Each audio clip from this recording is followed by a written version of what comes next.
مضل له ومن يضلل فلا هادي له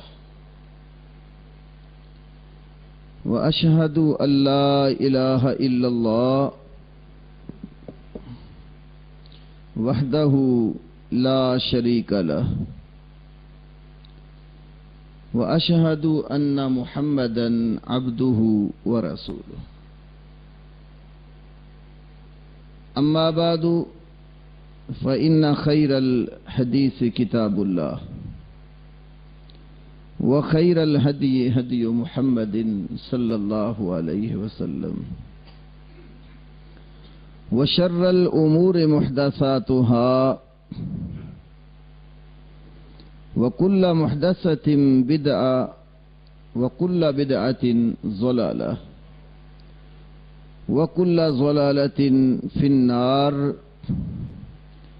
فأعوذ بالله السميع العليم من الشيطان الرجيم من همزه ونفخه ونفثه بسم الله الرحمن الرحيم الف لام میم ذلك الكتاب لا ريب فيه هدى للمتقين الذين يؤمنون بالغيب ويقيمون الصلاة ومما رزقناهم ينفقون والذين يؤمنون بما أنزل إليك وما أنزل من قبلك وبالآخرة هم يوقنون أولئك على هدى من ربهم وأولئك هم المفلحون رب اشرح لي صدري ويسر لي أمري واحلل عقدة من لساني يفقهوا قولي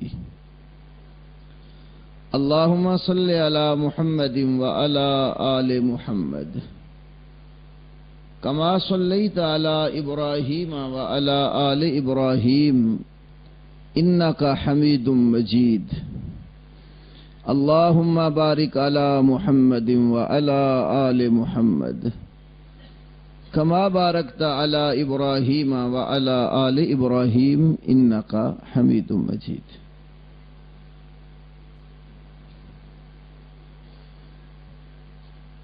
ذی وقار بزرگان دین اور میرے قابل احترام نوجوان بھائیوں، میں نے آپ کے سامنے اللہ وحدہ لا شریک لہ کے مقدس اور لا ریب کلام میں سے سورۃ البقرہ کی ابتدائی 5 آیات کریمہ تلاوت کی ہیں۔ اللہ وحدہ لا شریک نے اس کرۂ ارضی پر جس قدر بھی انسان پیدا کیے ہیں ان کی 3 قسمیں بنتی ہیں۔ پہلی قسم کے وہ لوگ ہیں جو خالص ایمان اور صحیح عقیدے والے ہیں۔ دوسری قسم کے وہ لوگ ہیں جو سری کفار اور ابدی جہنمی ہیں، اور تیسری قسم کے وہ لوگ ہیں جو اپنی زبانوں پر ایمان کا، اسلام کا اظہار کرتے ہیں لیکن ان کے دلوں میں کفر ہے۔ اللہ مالک الملک نے ان تینوں قسم کے لوگوں کا سورۃ البقرہ کی ابتدا میں ذکر فرمایا ہے۔ جو آیات بینات میں نے آپ کے سامنے تلاوت کی ہیں، اس میں اللہ وحدہ لا شریک نے خالص ایمان والے لوگوں کا ذکر کیا ہے۔ یہ دنیا اللہ تعالیٰ نے عارضی بنائی ہے، اس کو ثبوت اور دوام نہیں ہے۔ ہر چیز فنا ہونے والی اور ختم ہونے والی ہے۔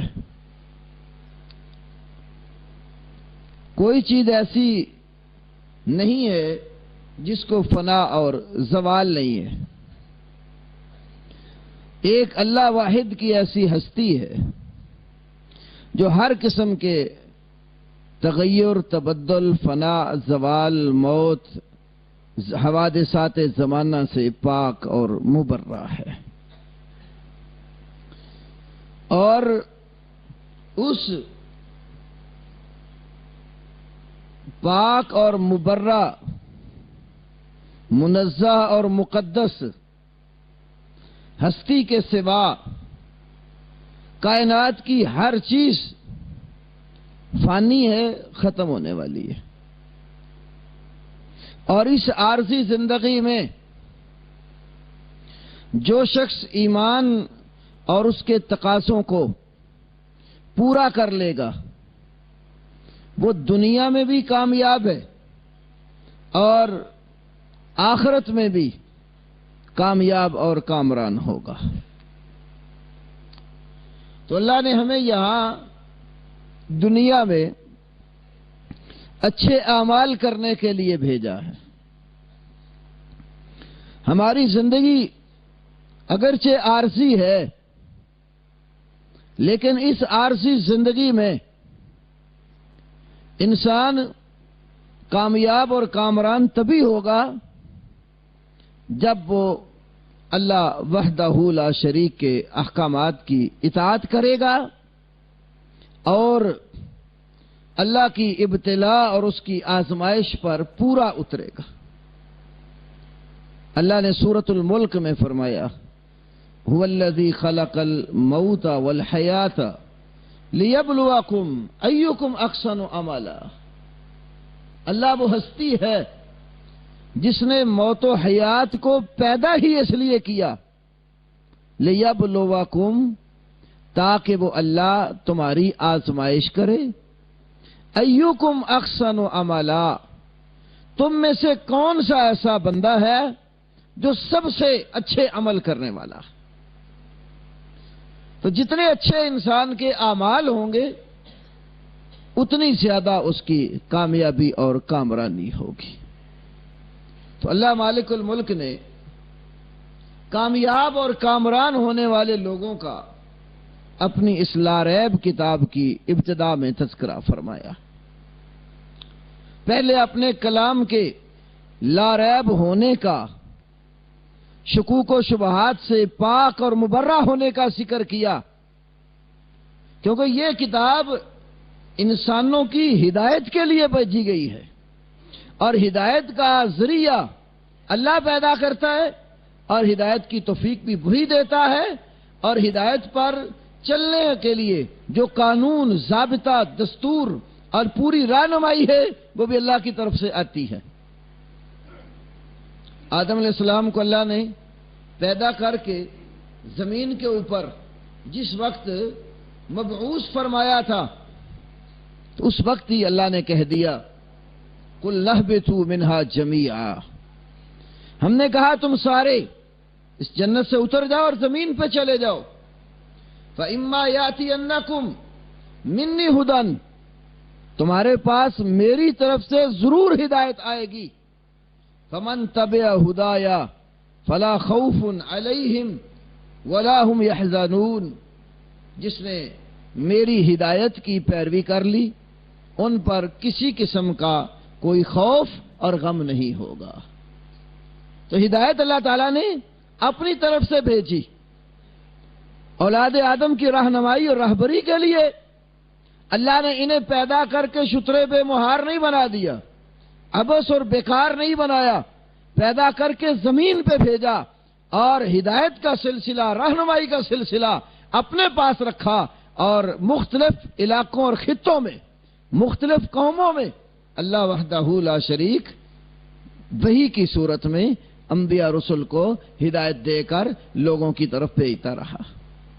اور اسی سلسلے کی آخری کڑی ہمارے آخری نبی سید الاولین والآخرین، امام الانبیاء والمرسلین، سیدنا محمد الرسول اللہ صلی اللہ علیہ وسلم ہے۔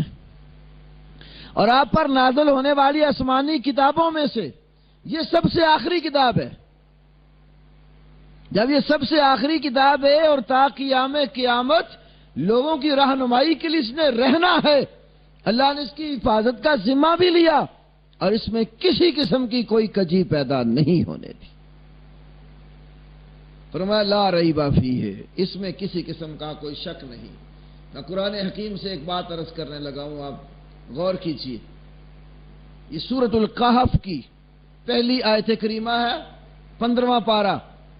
اللہ مالک الملک نے فرمایا الحمدللہ الذی انزل علی عبدہ الکتاب ولم یجعل لہ عوجا۔ تمام قسم کی تعریف اس اللہ کے لیے ہے جس نے اپنے بندے پر کتاب نازل فرمائی، وَلَمْ يَجْعَلْ لَهُ عِوَجًا، اور اس کتاب میں کسی قسم کی کوئی کجی نہیں رکھی۔ علماء جو عربی جانتے ہیں وہ یہ بات کہتے ہیں کہ ایک لفظ ہے عواجن، عین کی زیر کے ساتھ، ایک ہے آواجن، عین کی زبر کے ساتھ، ہے دونوں کا معنی ہی ٹیڑھا پن، کجی، لیکن جو عین کی زیر کے ساتھ ہے عوج، وہ انتہائی باریک قسم کی کجی کو کہتے ہیں، جو بظاہر دیکھنے میں نظر نہیں آتی۔ بعض چیزیں ایسی ہوتی ہیں نا، بظاہر دیکھنے سے انسان کو بالکل نظر نہیں آتی، لیکن اگر خوردبین لگا کر ان کو دیکھا جائے تو ایک چھوٹے سے ذرے میں ایک بے شمار ذرات نظر آتے ہیں۔ تو لم یجعل لہ عوجا، وہ جو باریک قسم کی کجی ہوتی ہے جو خوردبین لگا کر آپ کو شاید تلاش کرنی پڑے، اللہ نے اپنے مقدس کلام میں کسی باریک قسم کی بھی کوئی کجی نہیں رکھی۔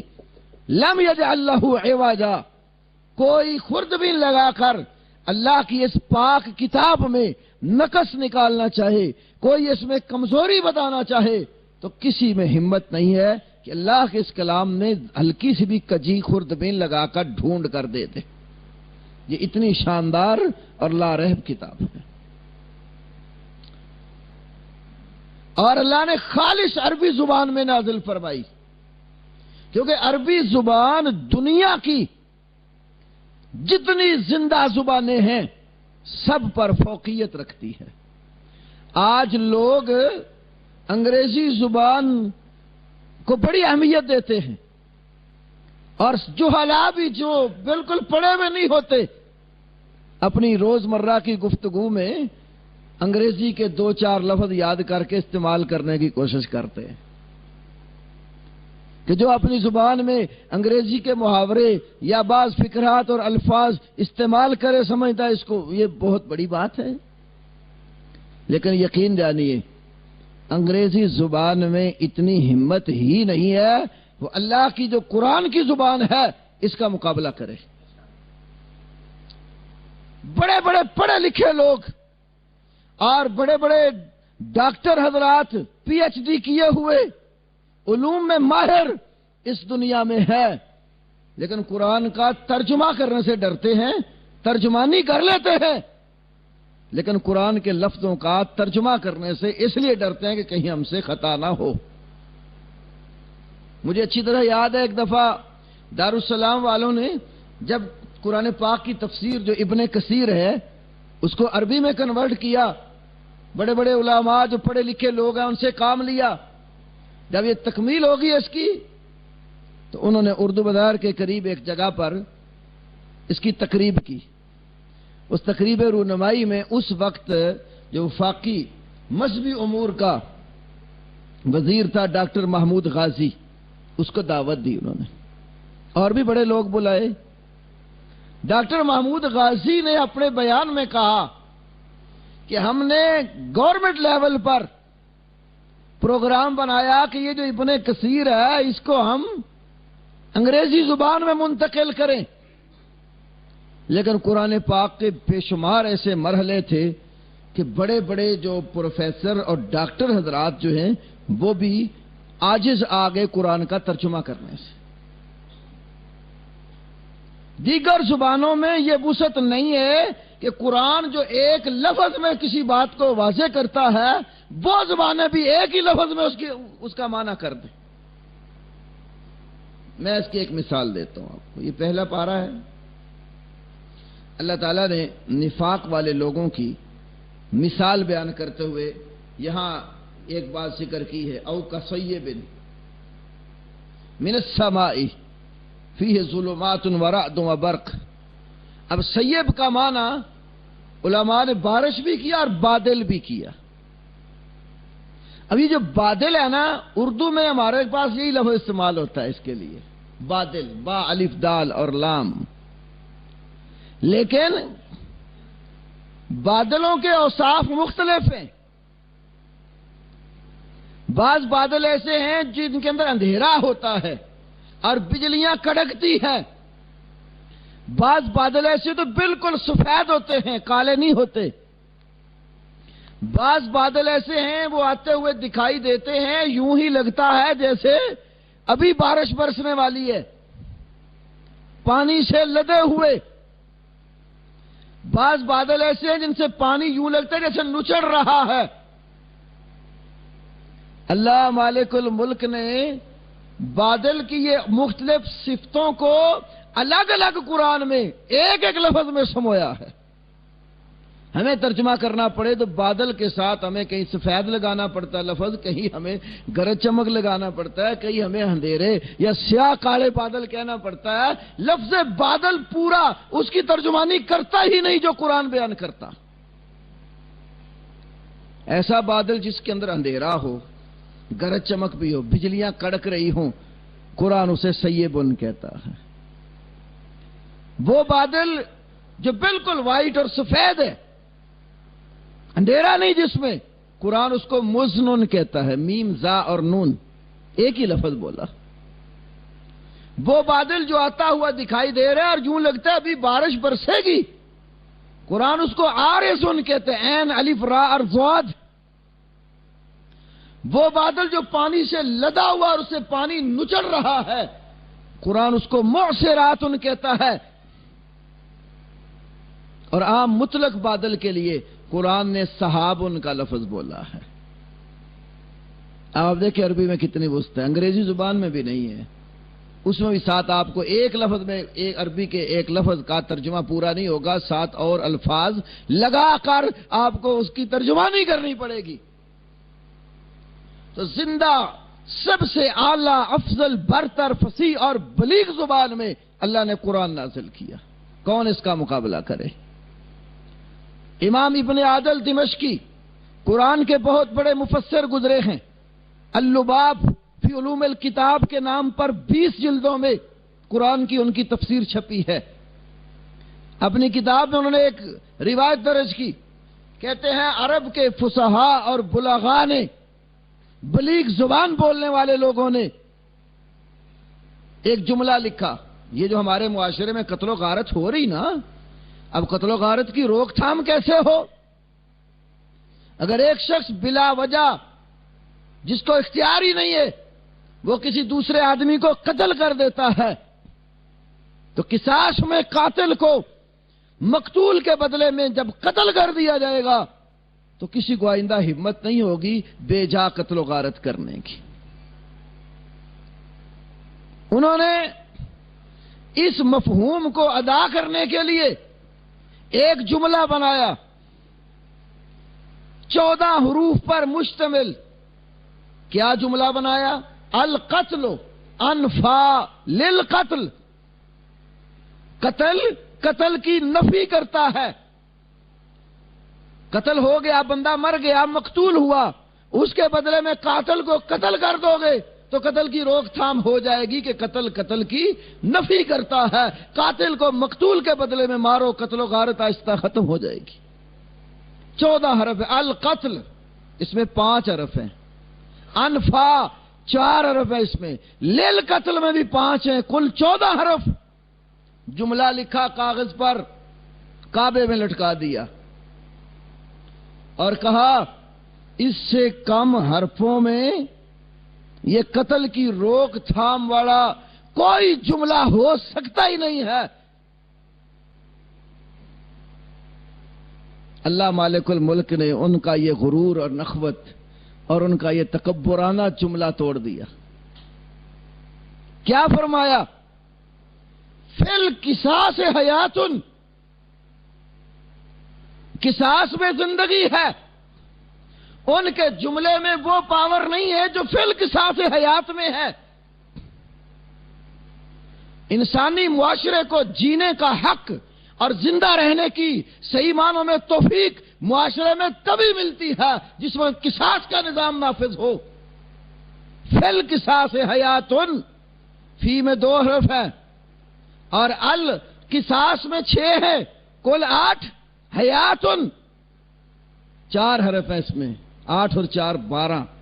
انہوں نے 14 حرفوں میں جملہ بنا کر چیلنج دیا، اس سے کم حروف میں قتل و غارت کی روک تھام کا لفظ ادا جملہ بن ہی نہیں سکتا۔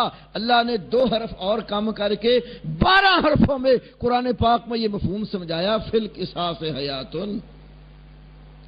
کون ہے کائنات میں جو اللہ کے قرآن کا مقابلہ کرے؟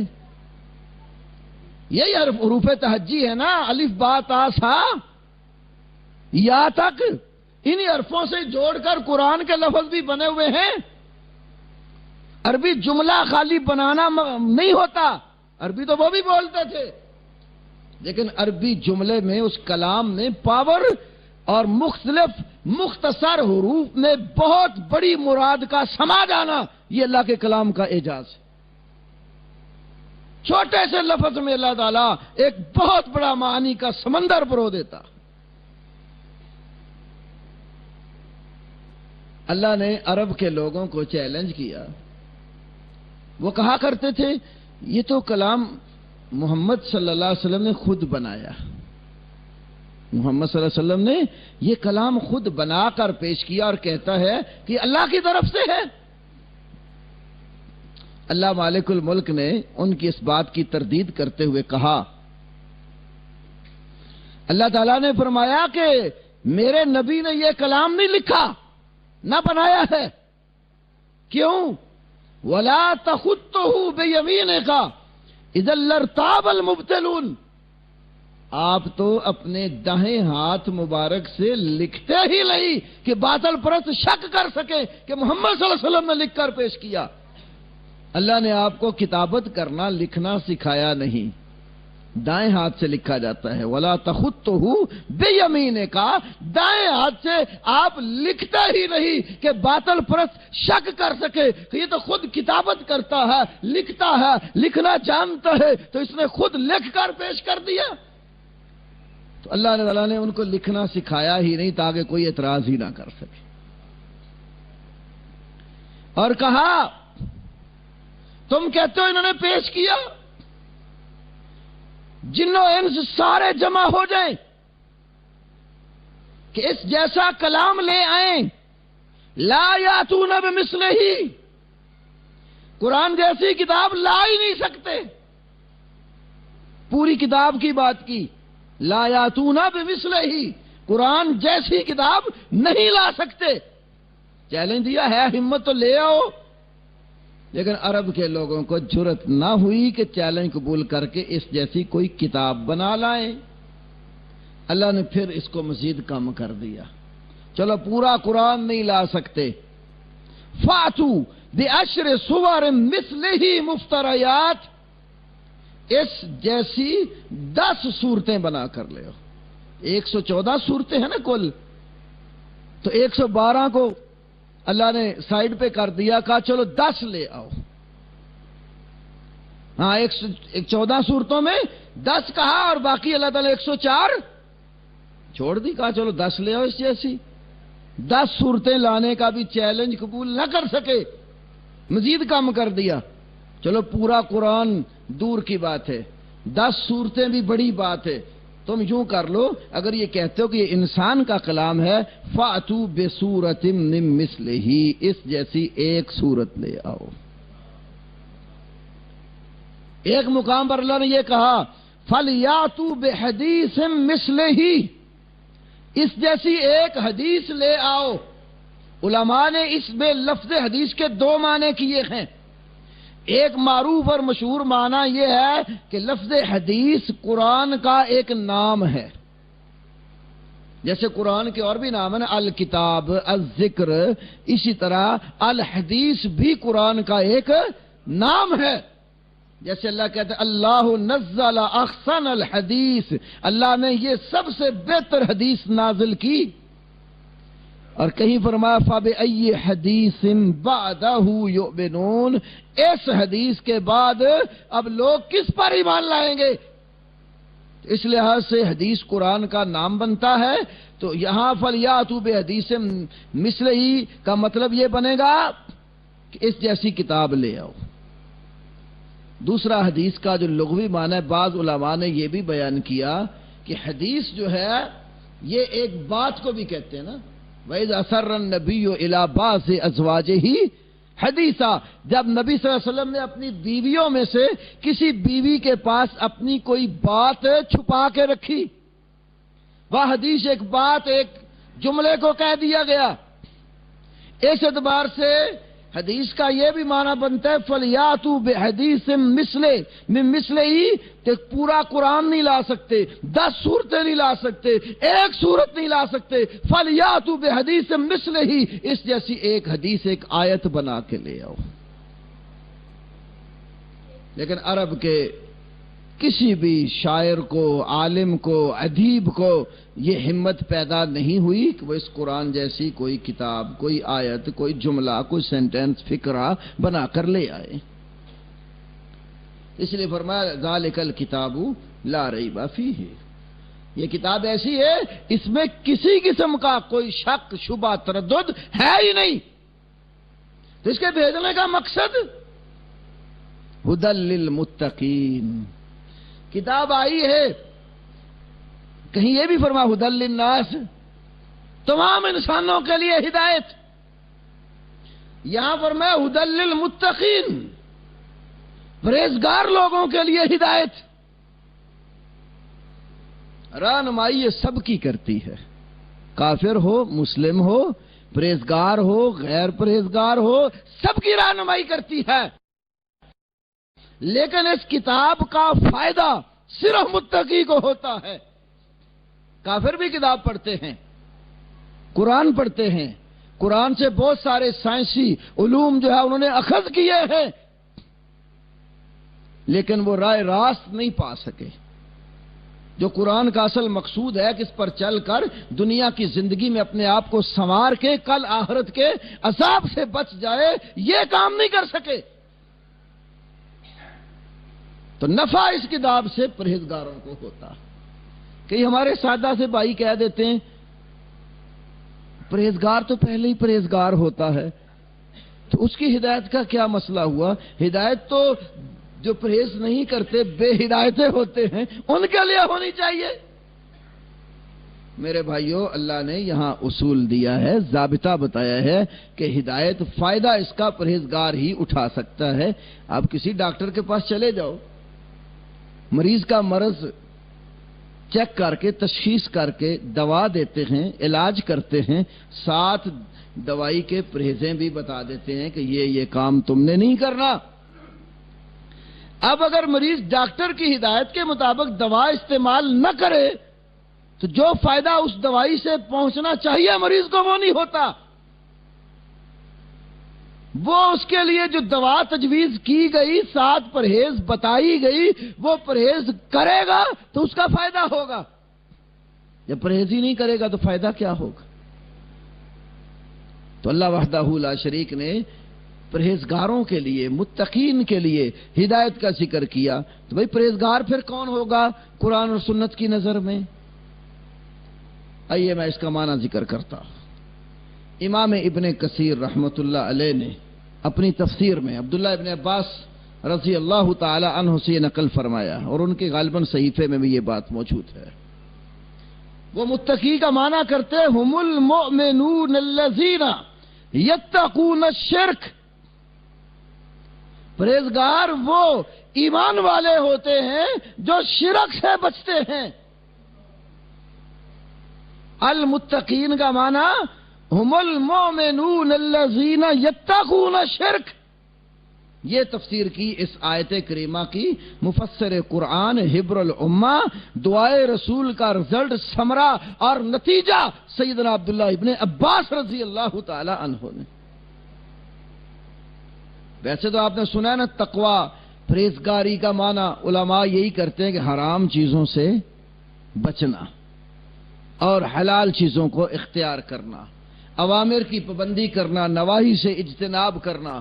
تو عبداللہ ابن عباس نے جو سب سے بڑا حرام ہے، جس کے ہوتے ہوئے کوئی نیکی قبول نہیں ہوتی، اس کو یہاں ذکر فرمایا کہ متقین وہ ہیں جو شرک سے بچتے ہیں، کہ جتنی چیزیں اللہ نے حرام بنائی ہیں، سب سے بڑا حرام اللہ کے ساتھ شرک ہے۔ جو شرک کرے گا نا، اس کی نماز، روزہ، حج، زکوٰۃ، جہاد، قتال، خیر خواہی، جتنی نیکی کے امور ہیں، کوئی اللہ کے ہاں قبول نہیں ہوتے، اگرچہ بظاہر وہ بڑا نمازی ہو، پرہیزگار ہو، جبہ و دستار پہننے والا بہت بڑا شیخ ہو، الحاج ہو، کعبے کے اس نے کئی جا کر حج کیے ہوئے ہوں، شرک نہیں چھوڑتا، وہ کوئی متقی نہیں ہے۔ تو سب سے بڑا حرام شرک ہے، پھر باقی محرمات ہیں۔ تو حرام چیزوں سے بچے، اور بالخصوص جو شرک سے بچے گا وہ متقی ہے۔ اور یہی انسان کی دنیا میں کامیابی اور کامرانی کا راز ہے کہ عبادات کرے اور شرک سے بچے، کیونکہ یہ ایسا جرم ہے، اس کی معافی نہیں ہے۔ باقی بڑے بڑے گناہ ہیں، کبائر بہت سارے ہیں، لیکن ان کبیرہ گناہوں سے اگر انسان نہیں بچا تو اللہ مالک الملک چاہے گا نا تو وہ معاف کر دے گا۔ شرک والا گناہ کر کے چلا گیا اس دنیا سے، اسی پر موت آئی، اللہ کے یہاں معافی نہیں ہے۔ ان اللہ لا یغفر ان یشرک بہ ویغفر ما دون ذلک لمن یشاء۔ اللہ تبارک و تعالی اس بات کو معاف نہیں کرے گا اس کے ساتھ شرک کیا جائے، اس کے سوا جس قدر بندے کے گناہ ہیں چاہے تو معاف کر دے۔ آج کل بعض لوگوں نے کئی شرکیہ امور کو اسلام کا لبادہ اڑانے کے لیے شرک کی تعریفیں ایجاد کر لی۔ حالانکہ شرک ایک سادہ سا لفظ ہے، اس میں کسی فلسفے منطق کی حاجت نہیں ہے، یہ عام ہمارے روزمرہ امور میں اور الفاظ میں استعمال ہوتا ہے۔ شراکت اسی سے نکلا ہوا لفظ ہے، پارٹنرشپ جو انگریزی میں لوگ کہتے ہیں، حصے داری۔ کوئی شخص یہ بات برداشت نہیں کرتا کہ اس کے خاص جو اسی سے تعلق رکھنے والے امور ہیں اس میں کوئی دوسرا آدمی دخل اندازی کرے۔ مطلب شادی شدہ آدمی ہے، کوئی بندہ یہ برداشت کرتا ہے کہ اپنی بیوی میں اپنے ساتھ اور دوسرے آدمی کی بھی کوئی شراکت داری اور حصے داری کر لے، خواہ وہ کیسا بندہ کیوں نہ ہو، خواہ وہ اس کے جوڑ کا ہو، اس سے اونچا ہو معاشرے میں، یا اس سے کم تر اس کا ملازم نوکر ہو، کسی فرد بشر کو برداشت نہیں کرتا کہ اس کی بیوی میں اس کے ساتھ شراکت کرے۔ کیوں؟